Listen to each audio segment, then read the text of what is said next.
What up, y'all? It's your boy, Mr. Downtown Melo, and you're listening to the Entertainment Report on iHeartRadio, live from Dubai for Thursday, October 26, 2017, delivering some major stories and trends going on in the world of entertainment and beyond. You can follow the show on Facebook, Twitter, or Instagram, facebook.com/The Entertainment Report with Ray Melo, that's RAYMELO, on Twitter at The Enter Report, or on Instagram at The Entertainment Report. You can listen to the show anytime you want on iHeartRadio. Just go to iHeart.com or your iHeart phone app, search for the Entertainment Report, and it'll take you to the page.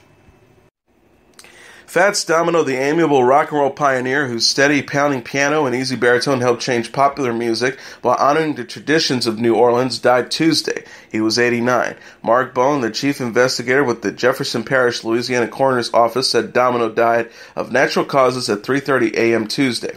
In appearance, he was no Elvis Presley. He stood 5'5", weighed more than 200 pounds, with a wide, boyish smile and a haircut as flat as an album cover.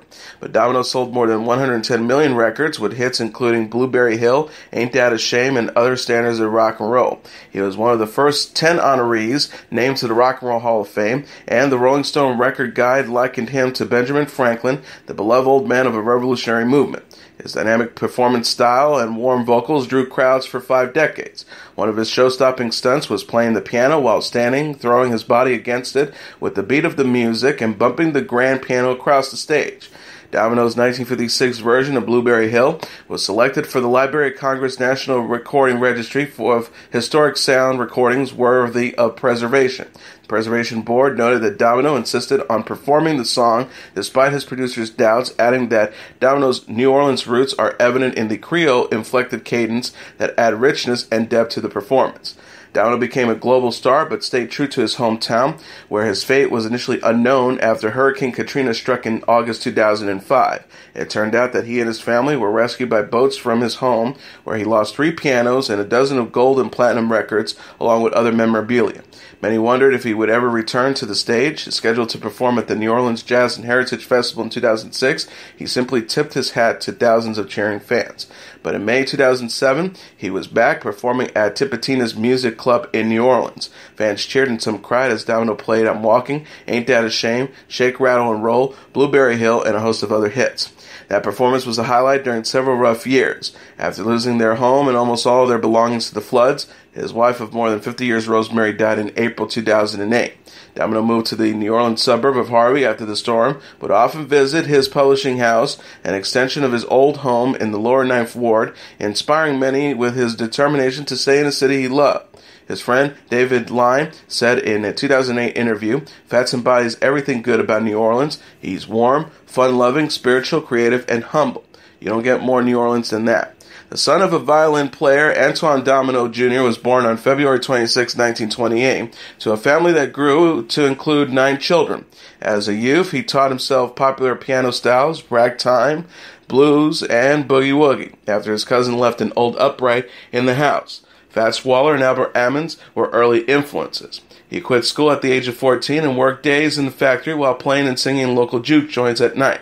In 1949, Domino was playing at the Hideaway Club for $3 a week when he was signed by Imperial Records. He recorded his first song, The Fat Man, in the back of a tiny French Quarter recording studio.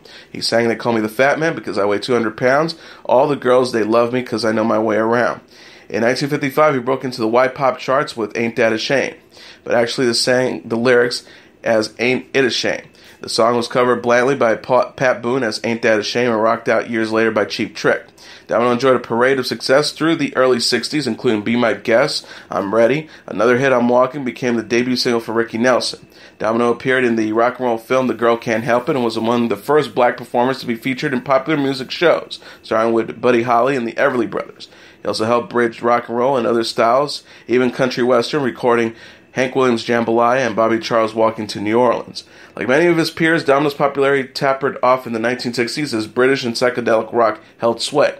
Domino told Ebony magazine that he stopped recording because companies wanted him to update his style. He says, I refused to change. I had to stick my own style that I've always used to, and or it just wouldn't be me. Antoine and Rosemary Domino raised 8 children in the same ramshackle neighborhood where he grew up, but they did it in style, in a white mansion trimmed in pink, yellow, and lavender. The front double doors opened into an atrium with chandeliers hanging from the ceiling and ivory dominoes set in white marble floors.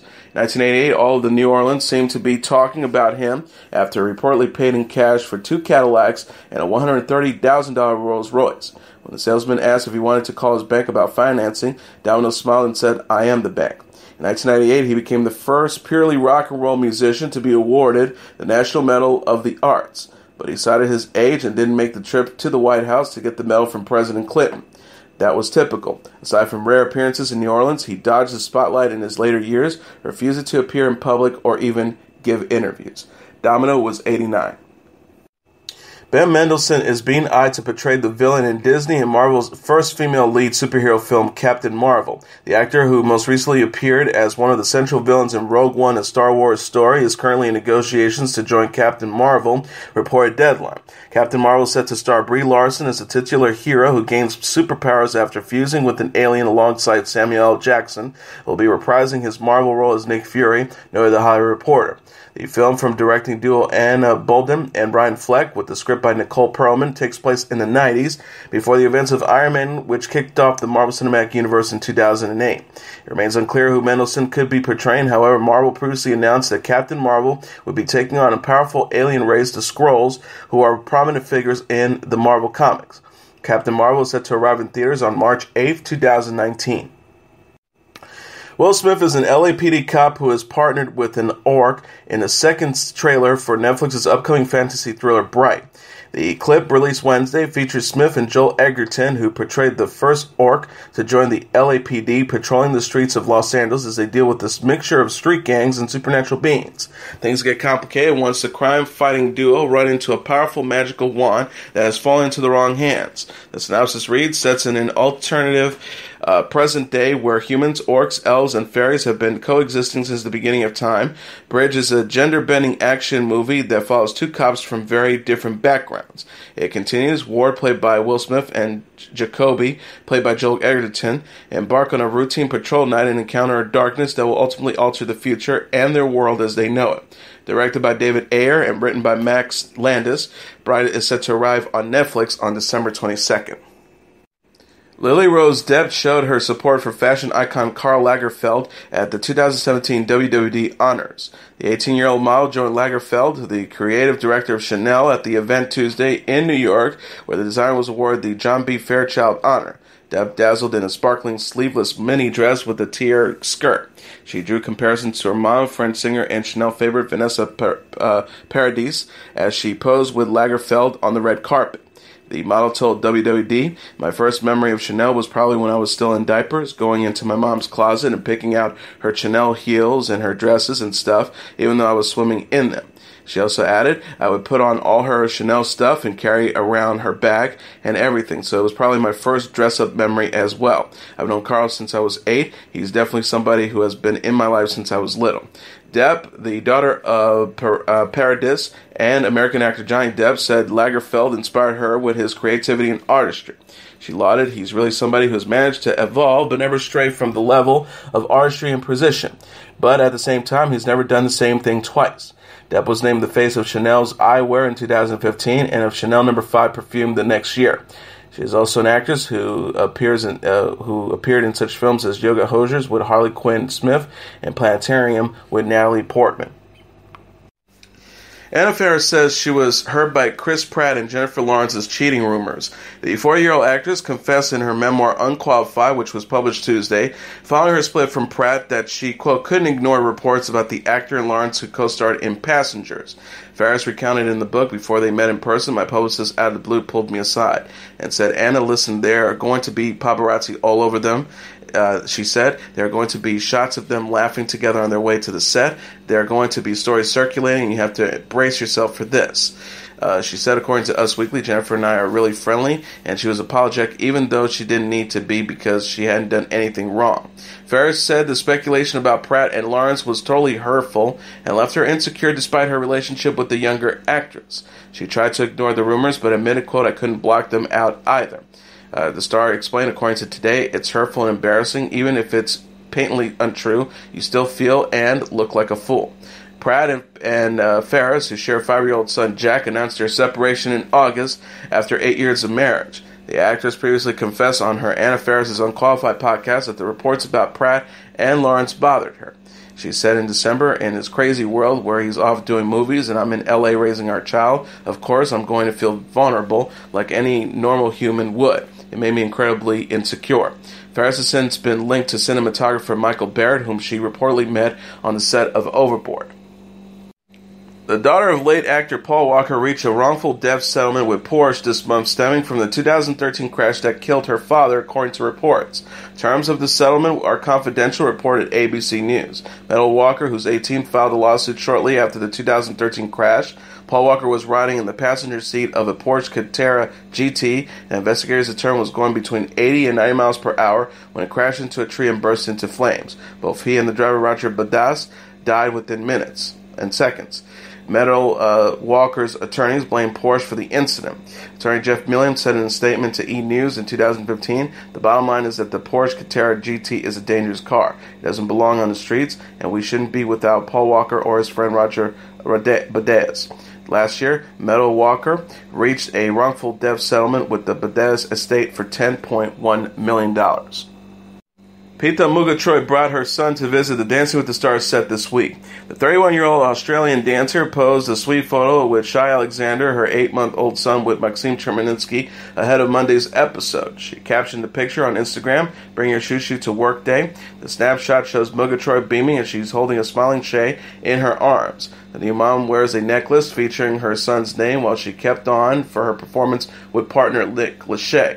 Murgatroyd and Lachey were eliminated from the ABC competition following their samba routine to Wild Wild West. Murgatroyd thanked Lachey and their fans in an Instagram post after the episode. She wrote, "You did good, kid. I love you to pieces, and I'm so proud of you. I will miss you dearly. Thank you to my family at Dancing ABC for a wonderful season. I will cherish this."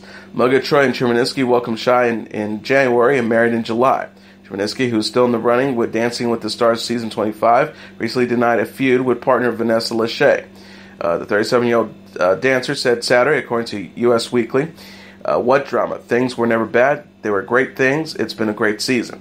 Dancing with the Stars airs Mondays on ABC. Celebrity sisters Kylie Jenner and Khloe Kardashian joked about having so many babies in a new video. Jenner and Kardashian appeared together in a Kylie Cosmetics promo Tuesday amid rumors they're pregnant and expecting with Travis Scott and Tristan Thompson, respectively. The video shows that Keeping Up with the Kardashian stars apply makeup from the Kylie Cosmetics In Love with the Coco collection, including one of their matte liquid lipsticks. Kardashian said of the products, "We created them. It's our baby together. We have 8. Jenner added, "We have so many babies. Who knew?" TMZ reported September 22nd that Jenner and Scott are expecting their first child. Sources told People that the reality star is thrilled to be expecting a daughter in February. An insider said, "It is an unexpected but completely amazing turn of events that she could not be more excited or thrilled about. Everyone is overjoyed for her. This is the happiest she's ever been."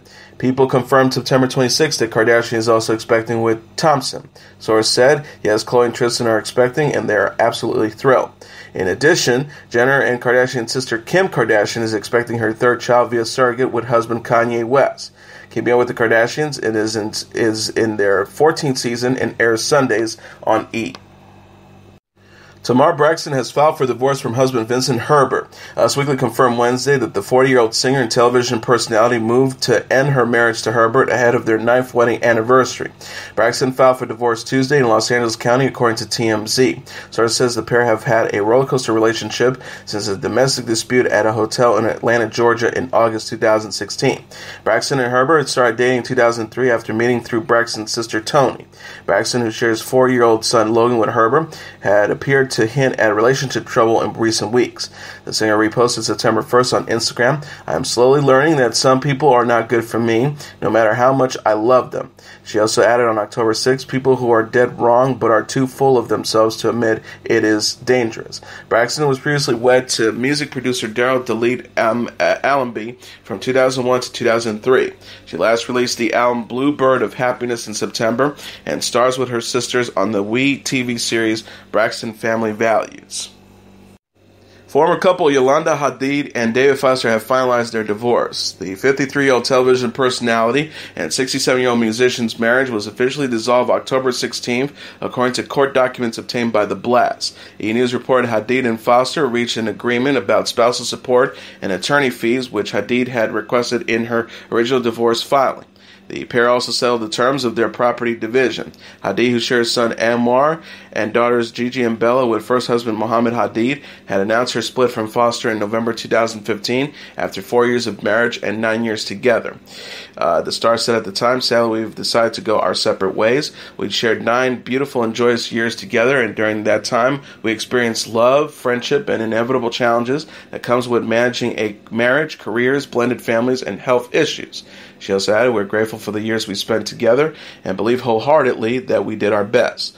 I hope that we can pave the way ahead of us with all we've learned and with all the love and respect we will always have for one another." Foster appeared to have moved on with actress Katharine McPhee, according to TMZ.